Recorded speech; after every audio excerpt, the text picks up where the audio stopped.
Hello, my name is Jae-eun Shin, and I'm a postdoctoral researcher at the Augmented Reality Research Center at KAIST. Our paper is titled The Effects of Device and Spatial Layout on Social Presence During a Dynamic Remote Collaboration Task in Mixed Reality.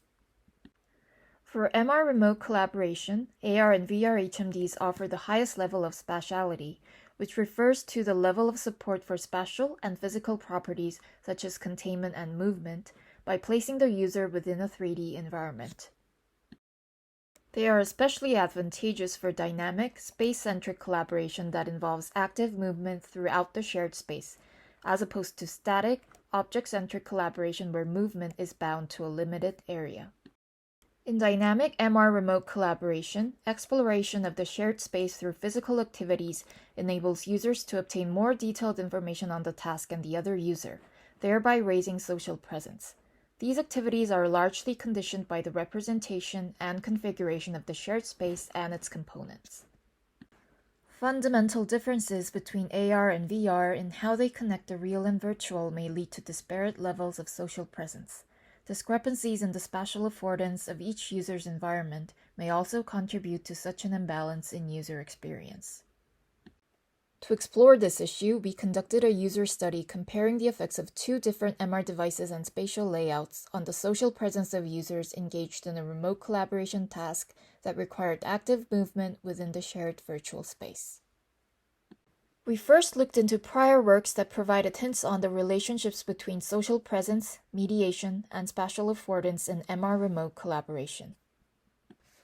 Social presence is defined as the degree of salience of the other in the interaction and the consequent salience of interpersonal relationships.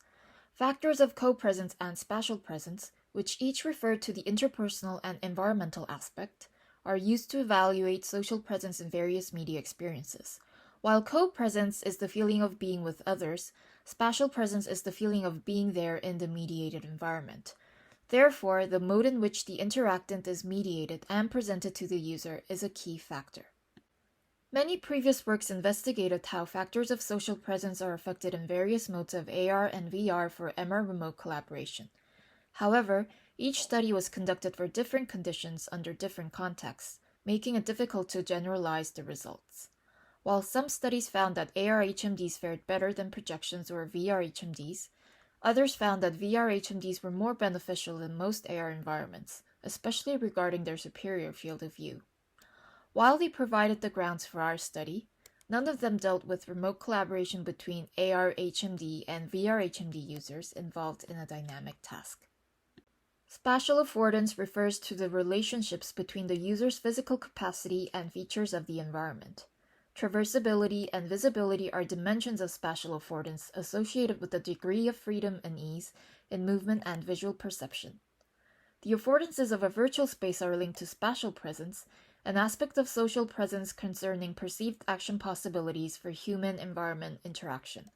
The user's awareness of their physical abilities is determined by the extent to which configurations of the virtual space impose constraints on them.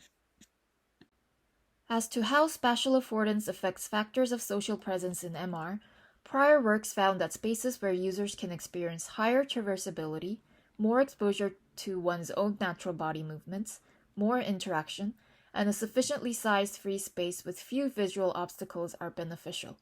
But again, none of these works focused on how specific configurations can condition collaboration spaces for AR HMD and VR HMD users performing a dynamic task.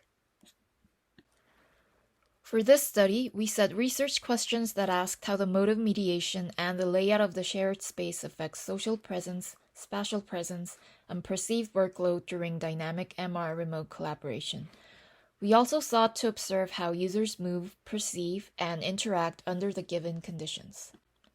Based on related work, we set up 3 sets of hypotheses that will be covered in detail in the later part of this presentation. We designed a task that required a pair of users to search for 10 parts of a virtual Mars exploration rover among a total of 20 virtual objects in the space and assemble them onto a single frame together. The primary rationale was to ensure that the task engaged both users in active and constant movement across the shared space. The task was symmetric in that the same role was assigned to every participant. We then conducted a 2x2 between subject study with 2 types of devices supporting immersive and dynamic remote collaboration in a shared 3D MR environment, and 2 types of shared space layouts in comparing factors of social presence. The size of the shared space for both layouts was fixed at 15.72 square meters, which provided sufficient room in both layouts for virtual objects to be placed apart and the participants to walk freely about.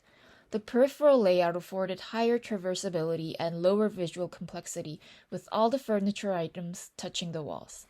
On the other hand, the scattered condition provided lower traversability and higher visual complexity by dispersing them throughout the space. The position of furniture items in the scattered layout was determined by 2 principles, spatial zoning and functionality, meaning that they created sub-areas within the space and were aligned appropriately. We measured social presence, spatial presence, perceived workload, and task completion time as dependent variables. The network minds measure and the temple presence inventory were used for a multifaceted analysis of social presence and its subfactors. Spatial presence was evaluated through the Spatial Presence Experience Scale and perceived workload by the NASA Task Load Index. Task completion time measured the seconds it took for the collaborators to assemble all parts. We had a total of 48 participants between the ages of 20 to 43 with varying degrees of prior experience with AR or VR HMDs. For the study, we first paired them randomly and walked them through the task with instructions and practice sessions. After completing the task, they answered the questionnaires and gave semi-structured interviews, which took an average of 30 minutes per session. For social presence and its subfactors, results showed that users wearing a VR HMD experienced higher overall social presence as measured by the TPI, co-presence, and actor within medium. Regarding attentional allocation, users in the peripheral layout reported higher scores than those in the scattered layout. Spatial presence and its subfactors, self-location, and possible actions were all higher for users wearing a VR HMD than those wearing an AR HMD. To observe patterns in movement for every condition, we logged the position vectors of the HMDs every second and visualized them as accumulated trajectories and heat maps. This revealed that in both layouts, AR users tended to avoid passing through the virtual frame they were required to assemble the parts onto, which was placed at the center of the shared space. In contrast, the remote VR users showed little regard for the virtual frame in moving around the shared space and did not hesitate to pass through them, regardless of layout. To analyze how the paired users interacted with one another, we visualized the pairs of trajectories for every session and looked for dominant patterns in each layout. We found that in the peripheral layout, most pairs collaborated in intersecting trajectories within a shared spatial boundary and were in closer contact with one another throughout the task.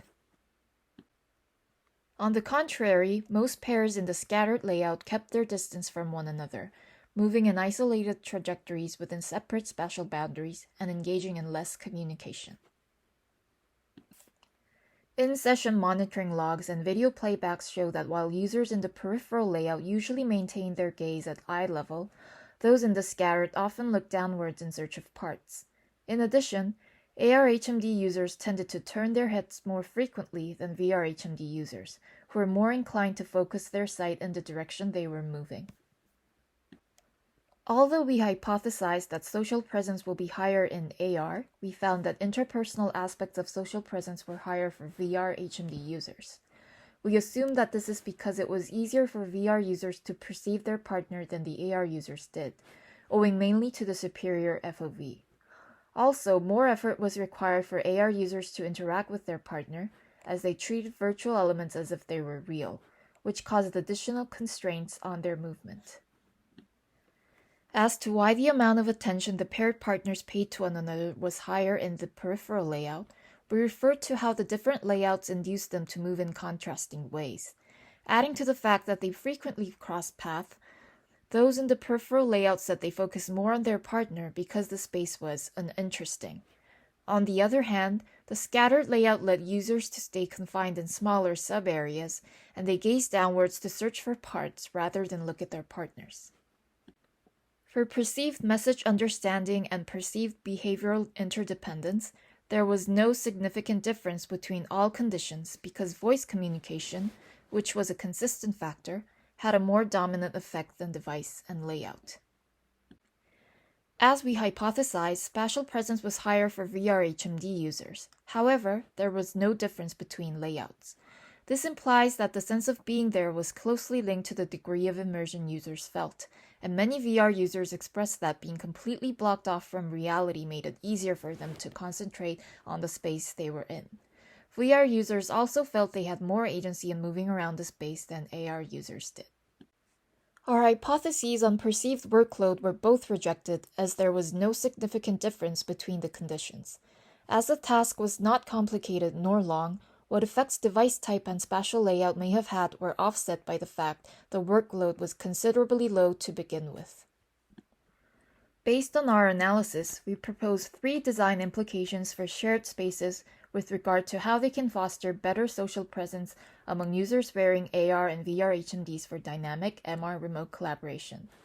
First, fixing large virtual objects on open surfaces should be avoided, as they induce AR and VR users to move differently and result in disparate levels of co-presence. Second, virtual objects should be leveraged to utilize subspaces as shared task areas in complex layouts that separate collaborators and drive attention away from one another. Third, more virtual objects should be provided at eye level for AR users to reduce the effort they have to make in perceiving the shared space. So in dynamic, immersive AR-VR remote collaboration, the AR environment and complex spatial configurations should be altered through the adaptive placement of virtual objects to achieve high levels of social presence for both sides. Thank you for listening, and please refer to our paper for more details.